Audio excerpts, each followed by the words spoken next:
Melvina Lathan, 97-93. All for the winner by unanimous decision, Richard the Alien Grant. So Butler's number 8 ranking is going to take a hit. Richard Grant in the mild upset, a unanimous decision victory. Oh, look at this. Butler. Whoa! Butler just ran across the ring. Butler just went over there and sucker punched and knocked out Grant.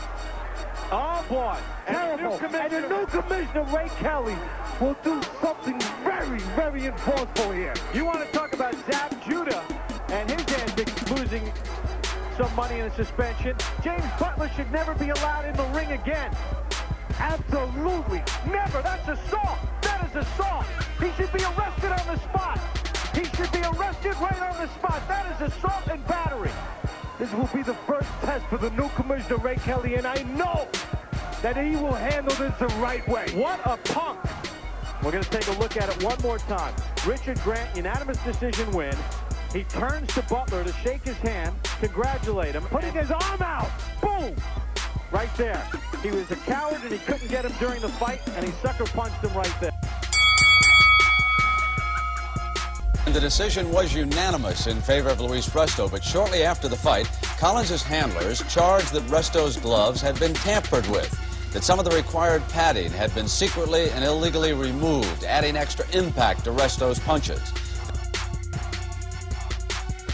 When Resto crosses the ring and gives Collins the Judas kiss, as he's turning away, you can see Billy Ray's father's hand. I don't think Billy Collins Sr., from what he told me, even thought that there might have been something wrong with the gloves until the very end of the fight. Otherwise, he would have pointed it out. It was at the end of the fight, when Resto went over to congratulate him, that he grabbed onto the gloves and held on, and he started screaming for the inspectors, these gloves, these gloves. You can't hold it, Commissioner. All the pads on him, damn glove. All the pads on him, goddamn glove. What's fascinating is to look at who Louis Resto looks at. Not looking down surprised at the gloves or wondering what's going on or looking at Collins and saying, what are you talking about? But immediately turning to his co-conspirator and waving him over. Panama just jumps in and starts yelling, those are the gloves you gave us. Those are the gloves you gave us. That's the glove they gave us. That's the glove they gave us. Resto was quickly taken back to the dressing room where his gloves were removed by referee Tony Perez. They didn't want to take him off. They wanted to go out and I says, no, take him off. Take him off the glove. I want to see those gloves. I got a complaint here. I want to see those gloves. When I saw the gloves and I handed it to it, I knew there was something wrong with the gloves. There's something missing. Absolutely. Doing a very strange thing here, folks. He's walking around. He's wandering around the ring. He hasn't gone to his corner, and he's trying to figure out what's gone wrong, why he's not into this fight. The people in his corner are looking at him and wondering what's going on. And you can see the disgust on George Benton's face. I wonder if that's against the rules or not. Harold, you know anything about it? You're supposed to stay in the corner, George, but... Takes a hard right hand to begin the fourth. So whether McCall is disgusted with himself, his corner, the referee, Lennox Lewis, the whole occupation of boxing, who knows? Lewis seems unsure what to do as McCall occasionally looks away from him and invites him to attack. This is a bizarre scene. Round 4 closes here. Jim, I think this fight should be stopped right now. Yeah, the fight shouldn't go on. I wouldn't want to see. I mean, this is a farce. What is the old saying? The first time is tragedy. The second time is farce. There's something wrong with Oliver McCall. He's near tears now. He doesn't really want to fight. He's crying in his corner. I've never seen anything like this. He's overwhelmed with some sort of emotion. Don't do this to yourself. Don't do this to yourself, man. Come on, take some water. Come here. He doesn't want to fight. Come on, sit down, man, sit down. Oliver, sit down. Now, you want to fight? Huh? You don't want to fight? Yeah, you want to fight. Come on. Second down. Come on. You can win this fight. Take his boy out here. Come on. Hey, man. I'm going to fight this fucker. This is for your daughter, man. Take this guy out here. You heard? Incredible conclusion to round number 1. Carl Milliken, the referee, they go at it again. There were still several seconds to go. It seemed like a long round. There's the bell, and now some extra work. Oh, a little kickboxing by Elijah Tillery. Bo won't stand for that. Rock Newman, the manager of Riddick Bowe, and a tag team comes in, and Elijah Tillery does a 360, a spill out of the ring. Pandemonium in the ring at the end of round number 1. Elijah Tillery dumped off the apron, taken down. I think he should learn to maintain his composure. You know, I think after he got dropped with that left hook in the first round, I think he pretty much got upset. You know, and once he got his head cleared a little bit, he realized he was in a fight, and so he kicked me. You talk about maintaining composure, but in looking at the tape, you were the one who threw the first fight after the bell. That was after he kicked me.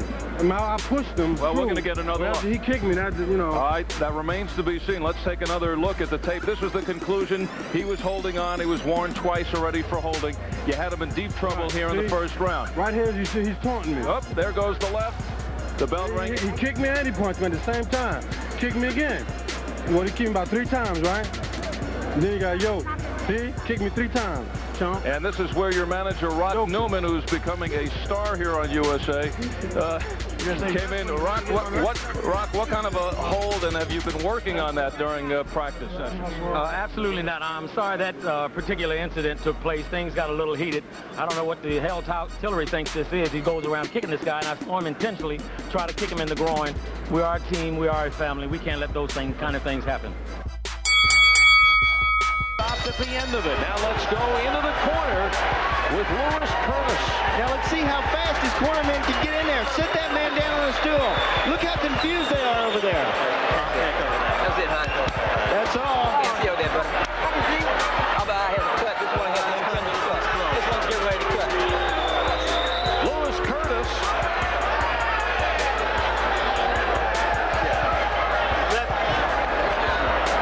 And that is it. Who looks like he is right out of a sci-fi movie.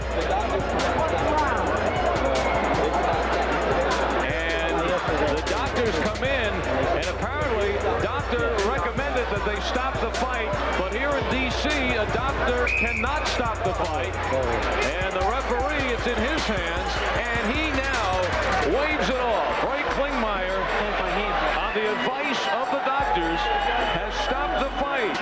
And Lewis Curtis has lost his USBA flyweight championship to Pedro Feliciano. Well, actually, Curtis said, I can still see. I'm okay. I can go on. But the doctor said, well, you're cut also on your right eye, and the left eye is getting ready to cut. Oh, that's a nasty-looking eye. It's real ugly.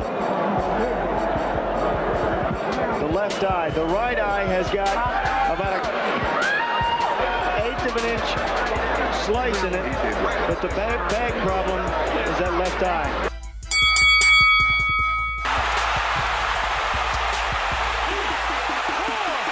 Protect yourself at all times. Ortiz was apologizing, and Mayweather was punching. This isn't going to win him any more fans, but it was legal. It was legal.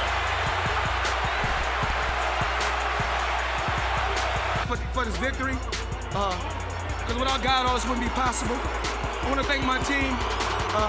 I got hit with a dirty shot, and it's protect yourself at all times. I hit him with a left hook right hand, and that ended the bout. So you're saying that even though it appeared that he wasn't protecting himself and thought that that was part of the ceremony that you were going through of apology, that you unfairly took advantage of it. What do you say to those who say, what'd you do there? You were winning the fight and in charge. I just want to tell everybody that bought pay-per-view, that came out to Las Vegas, thank you. It was a hell of a fight. You know you're a promoter, but now we're talking to you as a prize fighter. Let's take a look at what happened at the end of the fight, and you describe it.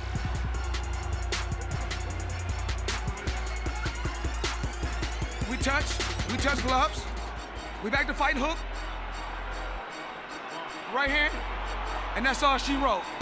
So for you, it was just an automatic response.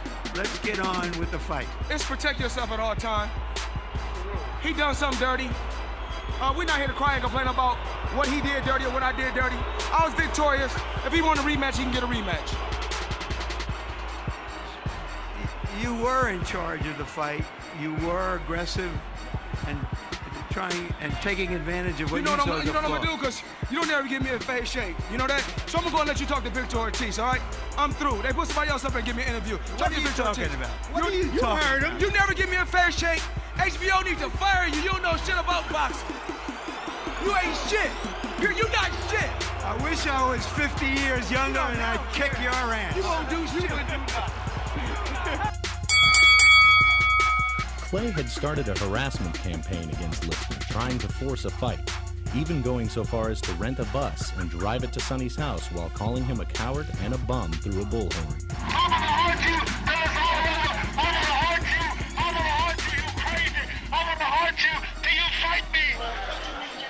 The whole situation finally came to a head when Clay approached Liston at the Desert Inn in Las Vegas, where the champ was shooting craps and losing. Liston was in no mood to be harangued by the mouth from the south. Drawing a gun, Sonny fired, frightening his young tormentor into a hasty retreat. The gun was filled with blanks.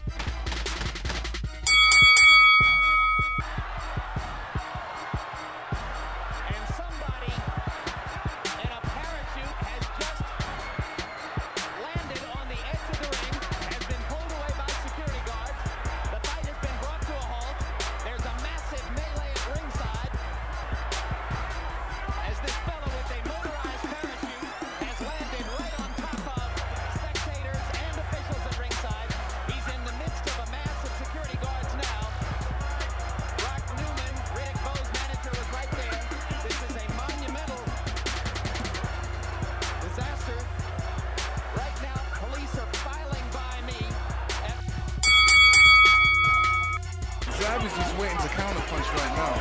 He's waiting for that opportunity. Oh, and there's a low blow by blow. And Richard Steele pulls Zab Judah off of Floyd Mayweather Jr. And Mayweather is badly hurt by the low blow. And now Roger Mayweather wants to come after Zab. And now Leonard Ellerbe wants Yoel Judah. And a riot is going to break out in the ring.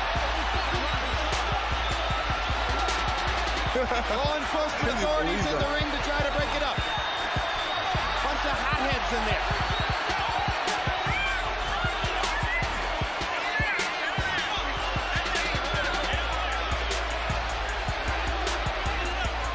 It's going to be up to the police and local security to try to stop the madness that is going on in the ring. Shades of Riddick Bowe and Andrew Golota. Roger Mayweather triggered that, I believe, that Judah deliberately punched him low because he was taking such a savage beating. Absolutely. And that was the wrong thing for him, and unfortunately taking people's minds off the fact that Floyd Mayweather was doing a masterful job in the ring.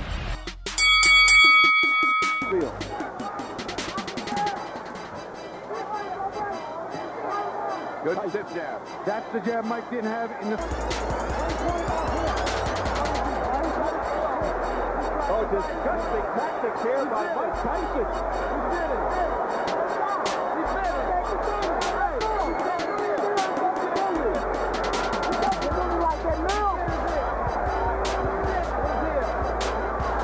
We understand 1 point has been deducted from Tyson for that vicious exhibition. They could disqualify him, but they're taking a point, that's for sure. Oh, here comes the commissioner now. They got to figure it out. Well, this is the doctor and the commissioner both taking a look at it. He's been his ear. He's out. Disqualified. He bit his ear. I can see the bite mark. He bit his ear, he's out. So he marked Ratner, head of the commission. Well, let me ask the doctor. He bit his ear. Can you go on? Yeah. Okay. going to be a 2-point deduction. The fight will go on. 2 points. Bill Clay was ready to stop the fight for Holyfield. The fight will go on. Overruled by TAGMG, the doctor, who said Mills Lee is a take charge kind of guy. He's a judge. He'll take no nonsense. It was bullshit. It's going to cost him 2 points. 2 points. 2 points off here. He did his here. 2 points off. 2. Can you believe it? Oh, boy, this is getting stranger and stranger. We're getting to see strange things happen in boxing. We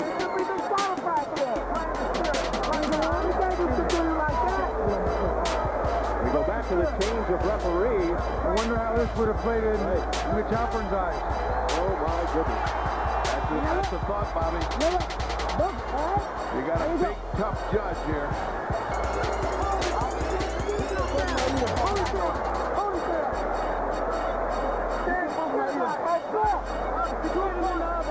Let's take 2 looks at that one, at that fight. Now here's the fight. Keep your eye on Mike. Mike has just seen it. Look at him. You can see it. You can see it. There it is. I can't believe what I'm seeing, fellas. Bobby. They're going in real slow motion. Mike gets in a headlock. And look at this. He just reaches in and bites him. It's over. It's over. This is the most unbelievable spectacle I have ever seen. The first one was an amazing feat. The second one is disastrous. It's just impossible to conceive. Tyson's bodyguard fighting with the security. The crowd confused, Bertie. I think it goes beyond confused. I can't understand it. Mike was having his best round. He was getting to Evander. He hit him with some great shots. The right hand got through the hook. Don't know what happened. Let's take a look at the second bite. Now he already bit the man once. It's impossible to believe this happened again, but it did. Just keep your eyes on Mike's mouth as much as you can, because you will see it. Now you see he's got his hand, he's got it right there. He's got his mouth on it. See it? See it? It's a shark bite right there. That is incredible. Look at the reaction again from Holyfield. Leaves the ring. The condition of the ear. Could he have continued, and did you disqualify him because of the foul or because he couldn't continue? Oh no, I disqualified Tyson for the second foul. I told him, do not do that again. You do, you're gone. So he could have continued. The physical condition of Evander Holyfield was such a view that he could have continued had he not disqualified Tyson. Well, I didn't ask the doctor. I never reached that point. I wasn't going to ask the doctor. That wasn't a question. That kind of foul would be. You got to take a position sometime somewhere. That was it. Pandemonium breaking out here as Mike Tyson is leaving the ring, and we'll continue with Mills Lang. As you see people getting knocked over, our camera goes down. Mills, let me continue here. Mike Tyson's people and Tyson are going to say, I'm sure you didn't call a foul on the headbutt, which caused the eye, and this could have been a retaliation by Tyson. I called it a butt. But you didn't take a point. An unintentional butt, you don't take a point. An unintentional butt, unless it occurs the second time. An unintentional butt, if the fight stops, you go to the score. Go ahead. All right, Evander Holyfield. 2 bites on each side. Go ahead. All right, Evander Holyfield. 2 bites on each side. 1 piece is missing out of your plastic surgeon said. Your reaction? Well, first of all, I had to give praise to the Lord. Jesus, Lord, he's still the champ. He still get the glory. And, the things that happened, it didn't have to happen. I was beating him, and he spit out of my feet and bit me in the ear. Is that the act of a crazed man? Because to beat you twice, to bite you twice is a little crazy. Well, the whole thing is that, in the first one, my corner, told me to just keep cool. And I thought about that, a distraction would happen, and the prophet told me to, just breathe deep and just concentrate on Jesus. And I went back out there again, and I caught him with a good shot, and he bit my ear on purpose again. But how can he bite your ear with a mouthpiece? Spit it out? He spit the mouthpiece out. He spit the mouthpiece out and bit me on the ear. On the last time, the whole thing is that, really, his only chance that he thought he could is just to go. My own thing is that, the whole thing is my ear bleeding, and this guy continued to foul. I'm thankful that we have a referee like Neil Lane see the situation that this thing is intention. And, you know, it's just amazing. Would this rule out a rematch? It's stupid to ask you right now for a rematch. This guy went and lost his marbles. Is a rematch possible, or are you so mad you wouldn't even think about that? Well, you know, the whole thing is that, you know, I have to concentrate and I have to think, you know, I have to think about the situation, because the big thing is to you know, a rules and regulation, mandatory things, but the rules, you got to understand when a person deliberately bites you constantly and trying to break my arm, because, you know, in the corner he's just doing illegal tactics. You know, middle lanes, you know, break. You know, the whole thing is that it's just an easy way to get out of the fight, the foul, because you know you're going to get disqualified instead of fighting through. I mean, that don't show no courage whatsoever. Everybody know how to get out of the fight. All you have to do is foul.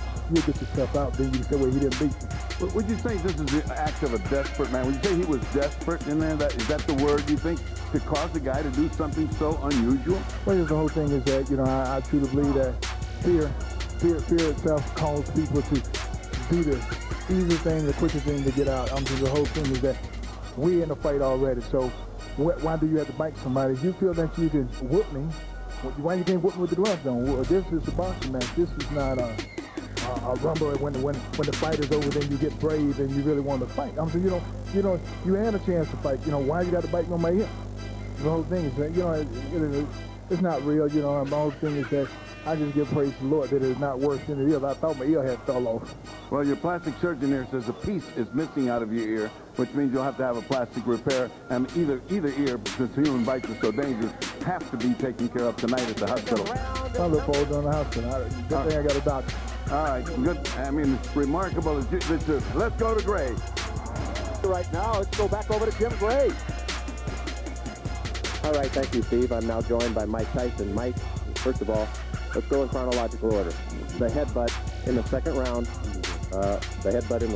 Which opened the gas on your eye. Tell us about that first, please. He butted me in the first round, but then he butted me again in the second round. Then as soon as he butted me, I watched him. He had me holding. He looked right at me, and I saw him, and he was going for it, and he kept going flying. He butted me again. He kept going down and coming up, and he charged into me. And no one warned him. No one took any points for him. What am I to do? This is my career. I can't continue getting butted like that. I got children to raise, and this guy keeps butting me, trying to cut me and get me stopped on cuts. I got to retaliate. Now, immediately you stopped. You stopped fighting immediately right there, and you turned to Mills Lane and you said what? And the result was he did nothing. But what did you say to Mills right at that time? I don't remember. I told him that he butted me, but I know I complained about being butted. And we complained about the first fight. Listen, Holyfield is not the tough warrior everyone says he is. He got little nicks on him there and he quit. I got an eye. I got one eye. He's not impaired. He got ears. I got one eye. If you take one, I got another one. I'm ready to fight. He didn't want to fight. I'm ready to fight him right now. Mills Lane stopped the fight. It wasn't Holyfield who stopped the fight. Oh, he didn't want to fight. Let me ask. We don't know what Mills did. Don't put nothing on Mills. So Mills said he stopped the fight. You bit him. Was that a retaliation for the eye when you bit him in his ear? Regardless of what I did, he butted me for 2 fights. But you got to address it, Mike. I did address it. I addressed it in the ring. Why did you do that, though, Mike? I mean, was that the proper response? Look at me. I got to go home and my kids are going to be scared of me. Look at me, man. What are you going to do now in terms of your career, Mike?